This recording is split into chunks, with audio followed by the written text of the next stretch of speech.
Alright guys, so this is the engine in my 2014 Honda CR-V. It's the EX. It's the fourth version. It has a 2.4 liter or 2,354 cc inline 4-cylinder engine. I changed oil today, and I always change oil every 5,000 miles. I use 0W20. And the mileage then at today's change was 145,028. What I want to do now is document how much oil is used in 5,000 miles. So when my vehicle here turns at the next oil change, it'll be about 150,000. I want to see where am I at.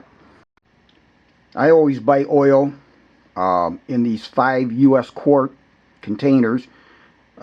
Use the Mobile One Extended Performance 0W20, and 0W20 is the recommended for the vehicle. Always use the oil weight that is recommended for your vehicle. You don't want to go heavier. Don't second guess the engineers. So here's what I do. You see these 3 containers, they're Rubbermaid containers. The 2 larger ones will measure up to 2 quarts each, and then the smaller one in the center measures up to 1 quart each. So what I do is, for easy measurement, and I've done this for years, these Rubbermaid containers will not leak. They don't get soft. Oil does not affect them. So what I'll do then, in the larger 2 containers, I will fill them up to the 2 quart line that you see here. So those each get 2 quarts. Then the small one in the center, I fill up to 1 pint, which you see right here. So after each oil change, I'll just fill these up with the oil. That way, put it in my basement. At my next oil change, they're already good to go, and I'm ready to do the oil change. The spec oil capacity with a filter change, which you should always change your filter when you change oil, is 4.2 quarts or 134.4 ounces or 4 liters. Now you'll note that I said I filled the 2 large containers to 64 ounces and then the smaller container to 16 ounces. Now that total that I've measured out is 144 ounces or 9.6 more ounces than the specs call for when you change your oil and filter. Never had a problem. We're not building a church. That 9.6 ounces will not hurt a thing. Any vehicle I've ever had, you know, I suppose I could measure to a different line. It's just easier for me. That way, as I use up those 5 quarts, I've got even measurements. So that's what I do. So what I put back into my engine will be 144 ounces versus the spec 134.4 ounces. Here you have the Rubbermaid containers. They're filled up. They're ready to go. They'll go in my basement. When my next 5,000 comes up for an oil change, take them out to the car and I'm ready to go. So here's what I want to do, guys. I want to make sure I get a good, accurate location for this oil when it's full. So I use the Starrett rule that you see here, and I measured down where the oil line was. Then I took my Starrett square that you see back here and a sharp pair of scribes, these scribes that you see there, and I use that to make a square line, a very fine indented line on the dipstick. So now that's always there permanently, and that's my datum point when I have my car full of oil. And then we can now see where it goes after 5,000 miles. Here you see that sharp scribe that I used. This works excellent. Makes a nice fine line, does not damage the dipstick.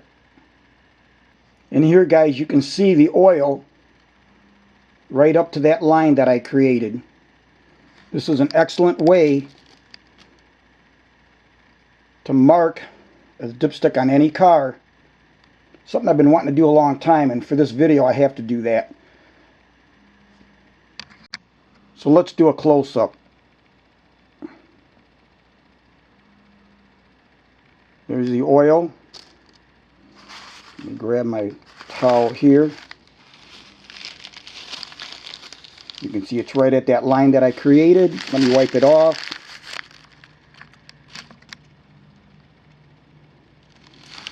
And there's the line. Now let me tip it, the light. There it is, you can see it right there. So now I've got a good datum so that I know how much, if it goes down on the dipstick, how much it will go down, instead of just saying, well, it doesn't go from, say, there to there, where you never have to add in the interval of your time change, of your oil change. Okay, here, guys, you see my oil at 1,082 miles after my initial change. I actually wanted to get it closer to 1,000, and kind of forgot about it. And it might be hard to see, but it has not. Okay, there, you can see how I let the light shine on it, or change the contrast. You can see it is still up to that line.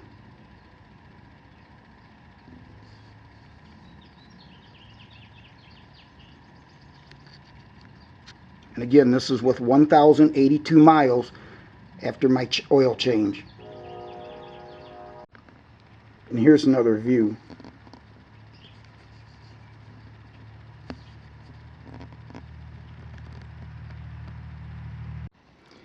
Now here you see the oil level. It's down below the line. And this is at 1,985 miles since that last change. Here we have 2,936 miles since the change, and you can see where that's at right there, right about here.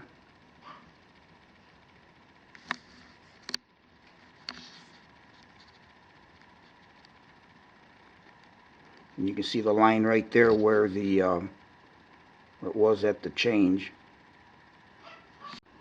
Alright, so here you see it at 3,918 miles after the change, and it's just above the add.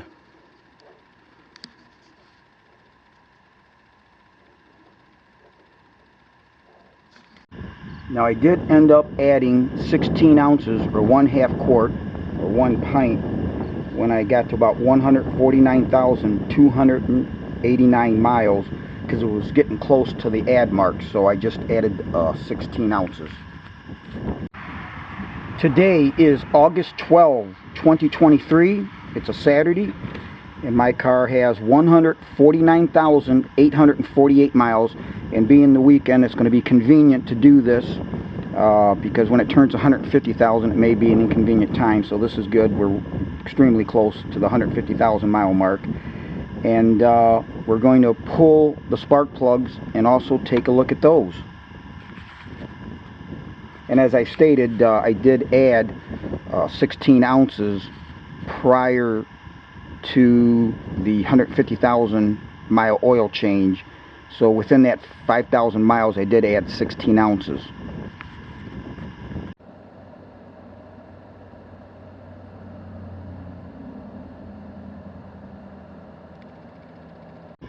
So what I also want to look at here before we go any further is, you'll notice I have something taped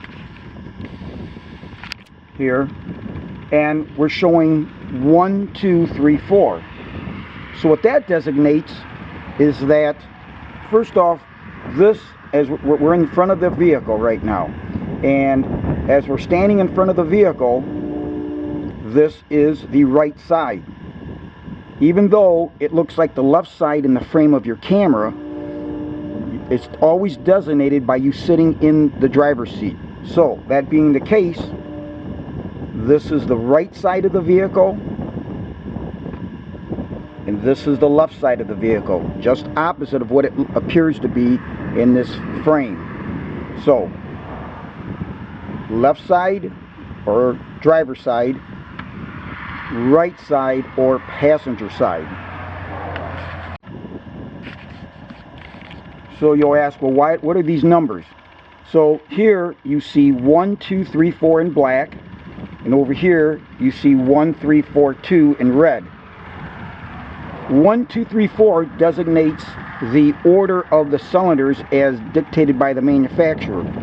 So starting from the right side of the vehicle, this would be cylinder 1, cylinder 2, cylinder 3, and cylinder 4, in that order. What you see in red, 1, 3, 4, 2, is the firing order. So what that would mean is cylinder 1 would fire, next would be cylinder 3, next cylinder 4, and then cylinder 2. So that's why I've shown that. So when we look at these spark plugs, we'll see when I pull the top cover off that this plug will be 1, 2, 3, and 4. And the firing order will be 1, 3, 4, 2. Alright, so I've pulled the cover, and I'm not going to go over the process. I'll put a link in to the video I did on changing spark plugs on this car. So the cover's pulled. Now we're going to go ahead and take a look at each spark plug. And again, now that you see the spark plugs in here, this would be in order that the manufacturer says, from the right side of the vehicle: cylinder 1, cylinder 2, cylinder 3, and cylinder 4. And the firing order would be 1, 3, 4, 2.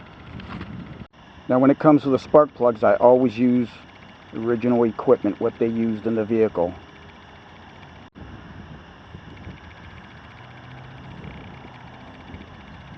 Here you see cylinder 1 on the left and a brand new plug to compare it to on the right. Now these plugs have 59,618 miles on them.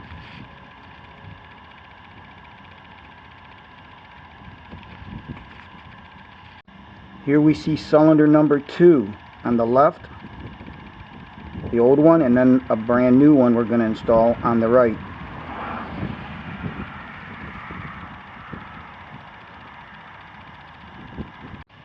Here we have cylinder 3 on the left, and the new one we're going to put in on the right.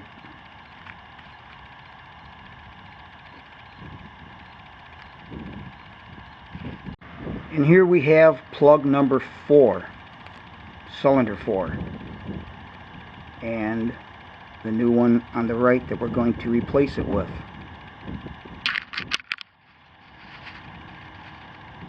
So we've accomplished changing all 4 plugs. Let's take a look at the engine compartment here. Again, with 150,000 miles on it, I keep this thing very clean.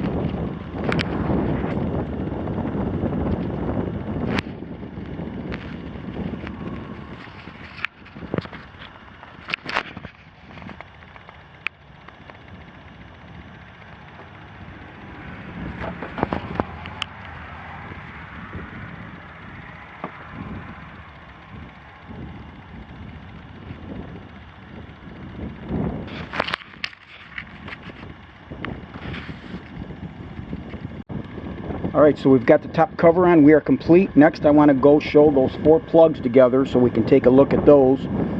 And then here, when I get closer to 150,000 miles and the engine's hot, I will drain the oil and put a new filter on. So we're going to take a close-up look at all 4 of these together. And when you do, you're going to see from left to right, we have cylinder 1, next 2, next 3, and the last one on the right is cylinder 4. And remember, these plugs have 59,618 miles on them. And so also to show what an engine with 150,000 miles is doing. Cylinder 1.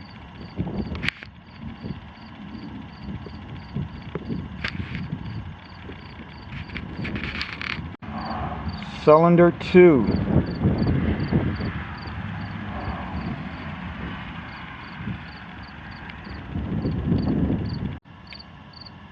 Cylinder 3.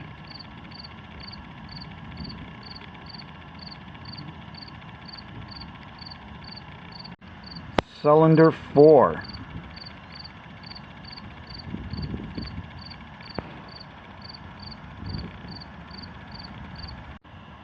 Plug 1. Cylinder 1.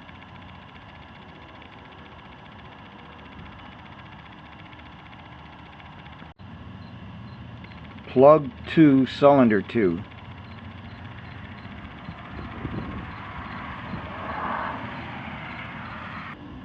Plug 3, cylinder 3.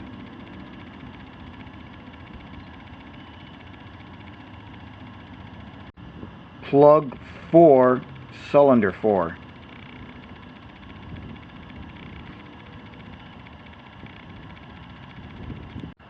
Plug 1, cylinder 1. Plug 2, cylinder 2. Plug 3, cylinder 3. And plug 4, cylinder 4. Here you see the plugs, but we have cylinder 1 on the right, then we have cylinder 2, then cylinder 3, and on the left is cylinder 4, looking at them from the front side here at the spark end.